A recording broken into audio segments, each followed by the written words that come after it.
Hello student, आप सभी का यूट्यूब चैनल में स्वागत है। मैं Sunil Bhardwaj, faculty of physics, government college Hodal.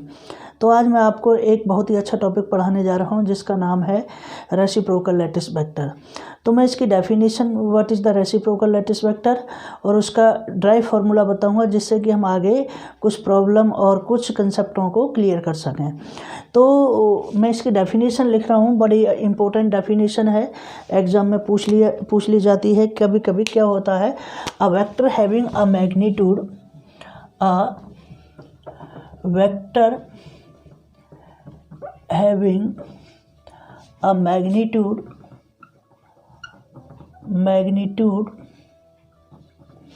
a vector having a magnitude proportional to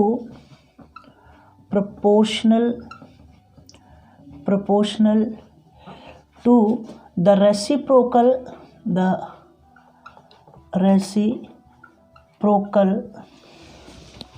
reciprocal of the interplanar spacing and direction parallel to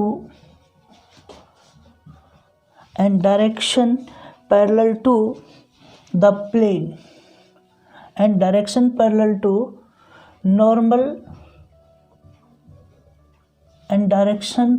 normal to such plane is called reciprocal lattice vector। ठीक है, ये इसकी definition हो गई है कि क्या है हमारे पास में। ये कह दिया गया है कि हमारे पास में क्या है, नॉर्मल टू सच प्लेन। तो अब आप देखिएगा, मैं यहाँ पर एक ब्लू कलर से मार्कर ले रहा हूँ। ये आपके पास में एक प्लेन है, एक्स वाई प्लेन है, इसके ऊपर हमने एक क्यूब ड्रॉ किया है। क्यूब के अंदर आपने देखा होगा 6 फेसेस होते हैं, 6 फेस होते हैं। मैंने इनके नाम डाल दिए A B C D E F G और O।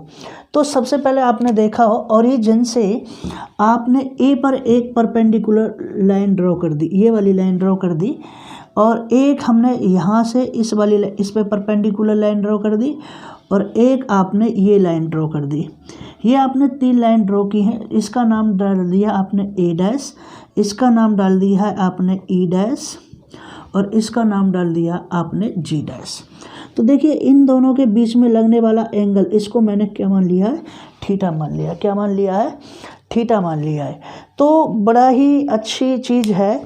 तो सबसे पहले आपने क्या काम किया, एज्यूम किया, लेट हमारे पास में जो साइड्स हैं, इनको मैं ग्रीन वेक्टर से निकालता हूँ।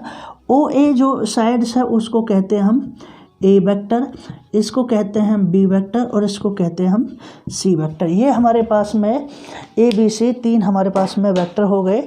तो मैं अब इसका डेरिवेशन कर रहा हूँ। तो लेट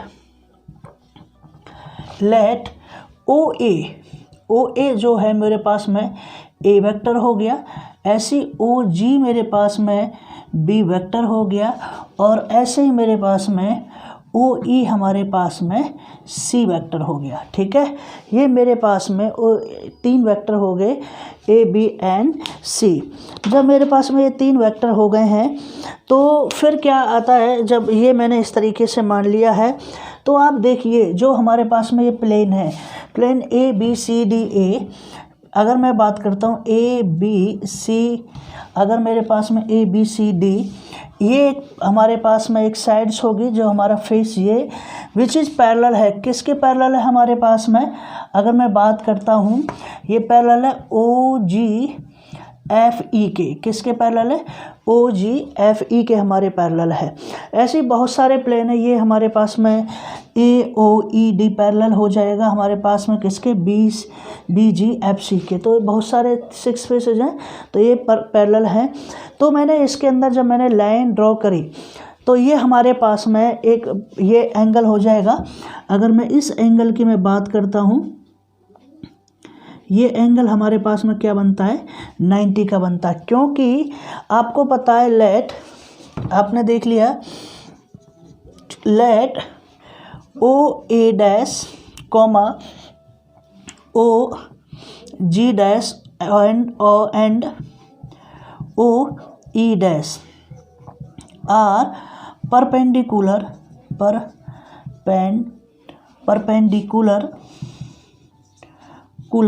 टू ईच अदर।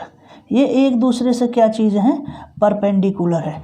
सो हमारे पास में इंटरप्लेनिंग स्पेस की अगर मैं बात करूँ, the reciprocal vector A dash is directly proportional रहता है 1 में ओ ए डैश। ये हमारे पास में क्या है, जो reciprocal vector is directly proportional to, inversely proportional to the interplaning space या मिलर प्लेन्स। अगर मैं इसकी मैं बात करता हूँ, ओ ए डैश के क्या चीज़ है, ये पैरेलल है।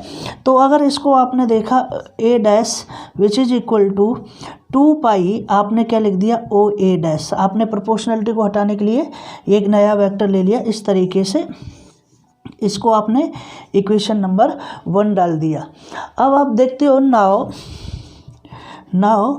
इन ट्रायंगल, अगर मैं ट्रायंगल की बात करता हूँ, ओ ए डैश ए की अगर मैं बात करता हूँ, ओ ए डैश ए की अगर मैं बात करता हूँ, तो ये मेरे पास में क्या रहता है, ये हमारे पास में थीटा के सामने वाली भुजा क्या होती है, परपेंडिकुलर, और ये हमारे पास में क्या रहेगी, बेस। ठीक है, तो अगर मैं बात करता हूँ किस तरीके से, तो अगर मैं कॉस थीटा की मैं बात करता हूँ, कॉस थीटा हमारे पास क्या होगा, ओ ए डैश ओवर में ओ ए डैश, और हाइपोटेन्यूज क्या चीज़ है हमारे पास में, ओ ए। तो ओ ए हमारे पास में आपको पता है, ओ ए बराबर क्या है, ए वेक्टर है हमारे पास में। तो कॉस थीटा क्या रह जाएगा मेरे पास में, ओ ए डैश अपॉन में क्या रहेगा, ए वेक्टर।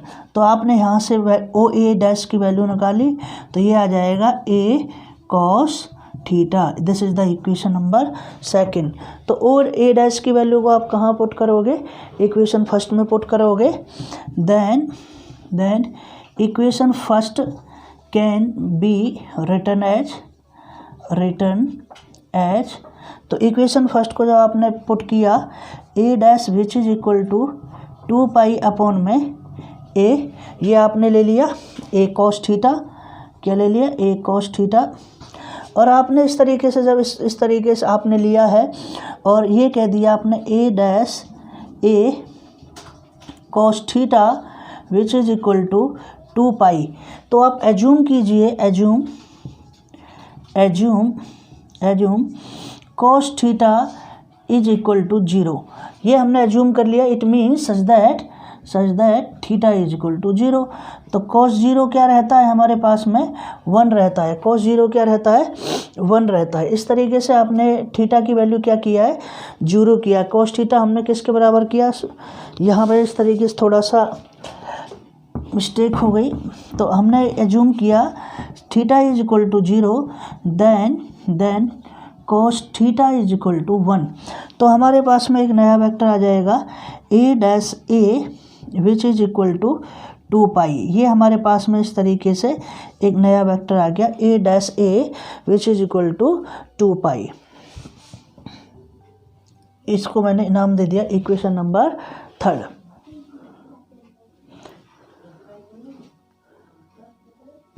तो मैं अब बात करता हूँ कि हमारे पास में एक वेक्टर आ गया A dash A equal to क्या हो जाएगा हमारे पास में, 2 पाई हमारे पास में हो गया।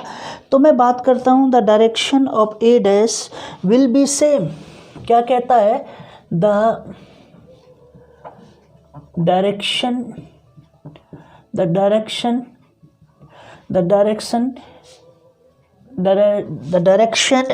की मैं बात करता हूँ, the direction of A dash will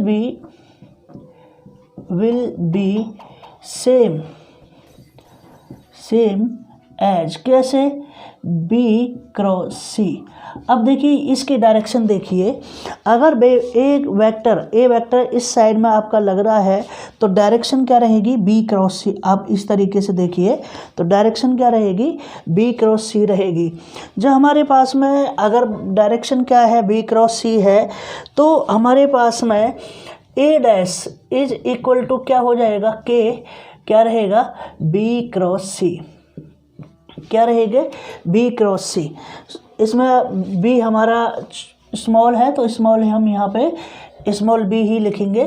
तो हमारे पास में क्या रहेगी, बी क्रॉस सी रहेगी। मतलब ये हो गया हमारे पास में बी वेक्टर।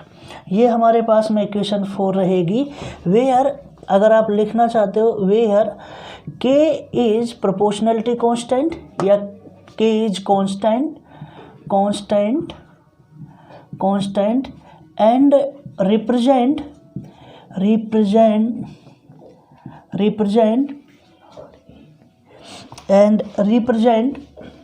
हमारे पास में क्या रिप्रेजेंट करता है, and represent the direction, the represent of magnitude of B cross C. तो बी क्रॉस सी की मैग्नीट्यूड को क्या करता है, रिप्रेजेंट करता है हमारे पास में। तो अगर मैं बात करता हूँ, अगर ये हमारे पास में क्या करता है, बी क्रॉस सी के मैग्नीट्यूड को ये हमें दिखाता है, तो हमारे पास में वेक्टर जो रहेगा वो क्या रहेगा, वो ये रहेगा। इस तरीके से अगर हम करते हैं कि जो वेक्टर है हमारे पास में वो क्या चीज़ है, ये कहता है कि इसकी डायरेक्शन है तो ए डॉट के B cross C is equal to 2 pi.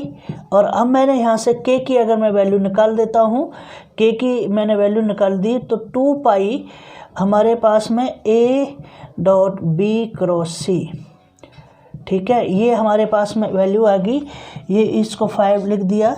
Then equation 4 can be written as, अगर मैं इक्वेशन 4 की मैं बात कर रहा हूँ तो हमारे पास में ए डैश बराबर क्या रहेगा, ए डैश के की वैल्यू क्या है, 2 पाई बी क्रॉस सी, और ये आ जाएगी ए डॉट बी क्रॉस सी। ये हमारे पास में स्केलर ट्रिपल प्रोडक्ट हो जाता है।